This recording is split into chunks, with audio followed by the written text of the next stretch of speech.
Alright everyone, it's time for the Occult video 190 on frontier cryptids, things like jackalopes, wampus cats, hoop snakes, the like. A lot of them come from US lore. That is, as the Americas were being settled, in fact, in some cases even before the United States itself existed when it was colonies.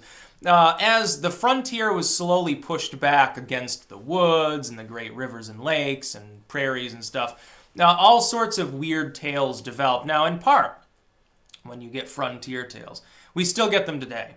That's why if you look at the modern fascination with what we could consider cryptozoology or the unexplained, a lot of it's outer space or deep sea. And before that, in especially the atomic era, a lot of it takes place in remote, uncontacted, or lesser explored regions. You have, the Gobi Desert, Mongolian death worm.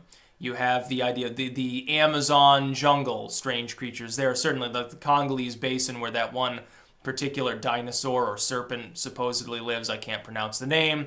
You have large lakes. As they are steadily explored, they fall away in favor of the ocean at large. Giant squids and, a 200-foot white whale and weird shit like that. Sea serpents. Anytime there's a frontier in which only a few people ever really penetrated, you're going to get more cryptozoological tales or more paranormal tales. It's inevitable. This is always the case in human history. In the medieval era, you didn't get so many tales in an urban setting. You go to Avignon or some major city at the time, relatively less. You go out into the hinterlands, there are witches and demons and reports of ghosts and ghouls and goblins and hobgoblins and everything else under the sun, gnomes and fairies. They're out there.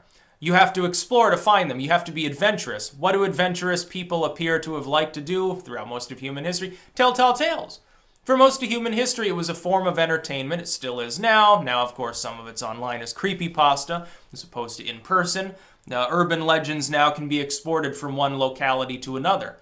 For instance, on a slightly unrelated note that has nothing to do with cryptids, the witch stones, the idea of a round gravestone ascribed to a witch or a sorceress who's been buried there, or a wizard, has been exported. I can't find exactly what the original story was, but for some reason, odd-shaped gravestones spawn weird stories, especially as well as gravestones that have statues on them. The same basic plot line has been exported in the internet era from whatever the progenitor story was to basically any spherical gravestone in the country. There's a reason that I want to be buried with a spherical gravestone. It'll spawn an urban legend eventually because of mass communication the way it is, or have a statue on top of an angel crying or something. Because then it cries real tears. Oh my god, it glows at night, flies around. It basically happens.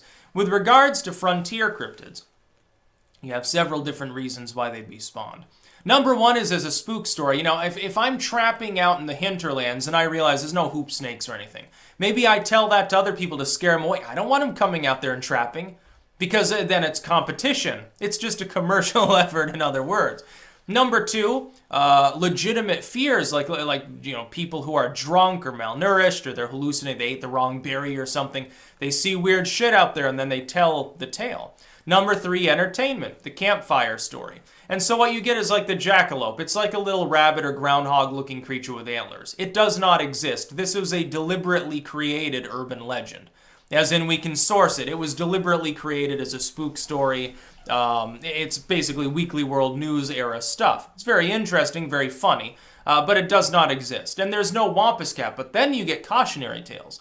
The idea that some cryptid, some snake might come tumbling out of the hills, rolled around into an Ouroboros and suddenly launch itself at you, it keeps you on your toes in an environment that was very much a frontier, in which you might be 10 to 20 miles away from the next person and 100 miles from the next civilized outpost.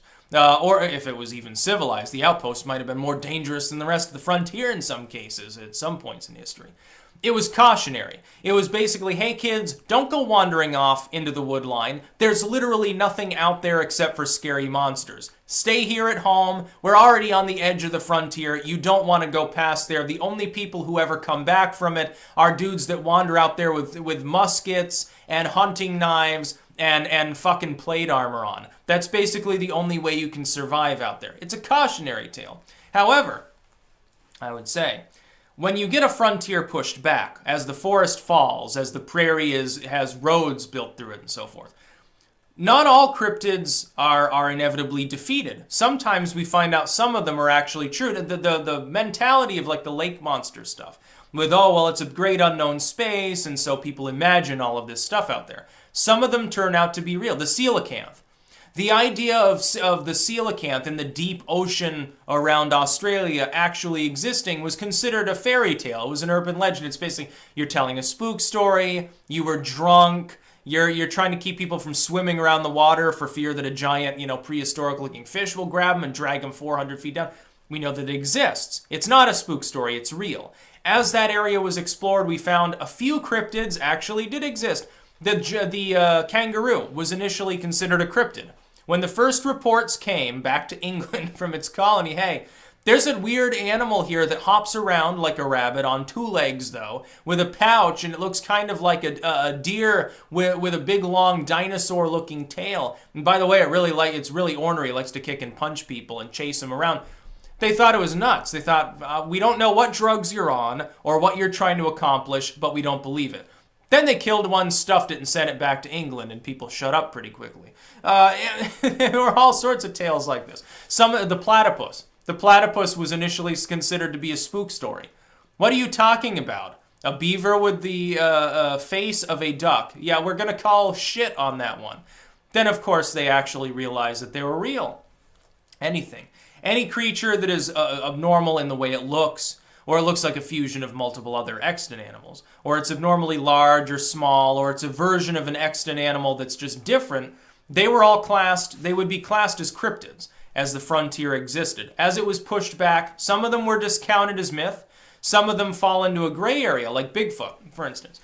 There's technically a kind of frontier up in the northwestern wilderness from BC up in Canada all the way down through the Pacific Northwest into parts even of California.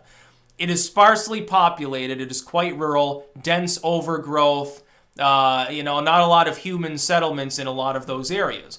It is kind of a frontier. You'd think even here, there are a lot of spook stories still in New England. Vermont's 95% forest. New Hampshire and Maine not far behind. The whole area is basically a giant chunk of woods permeated by these little roads and rivers with villages and small towns for the most part scattered around the area. It is extremely remote in parts of the northeast kingdom of Vermont or northern New Hampshire up into the northern half really of Maine. That area is extremely rural. So yeah, people think, well, there could be anything out there. Even if it's already been explored, in those rural areas, there is still a frontier mentality and these stories will persist until the forest falls under the axe, which at this point, it probably won't. Eventually, it'll be a spooky old growth forest again. In fact, people from the new generation will live long enough to see trees in Vermont that are as old as the ones that were here when people first settled the area. It looked radically different. At the time, it was old growth. It looked like parts of the Carpathian forest. It looked like something out of Lord of the Rings. Sort of the spooky situation of mushrooms everywhere and fucking cobwebs, lots of weird ferns and stuff. That's the situation in which you find a lot of dragons and giants and things like that spawned throughout the human mentality. Very interesting story, but my favorite was always the hoop snake, because it's an Ouroboros. So the hoop snake idea is it rolled out of the hills to attack prey. It would be up there, hoop itself around and roll and gain speed, and then it would sort of launch itself at whatever it wanted to bite, and then you'd die and it'd eat you. And the Wampus cat was sort of like basically a puma, basically a mountain lion. And there are others as well. There are all sorts of what they called lumberjack stories at the time, I believe was what it was generally termed. That's about all.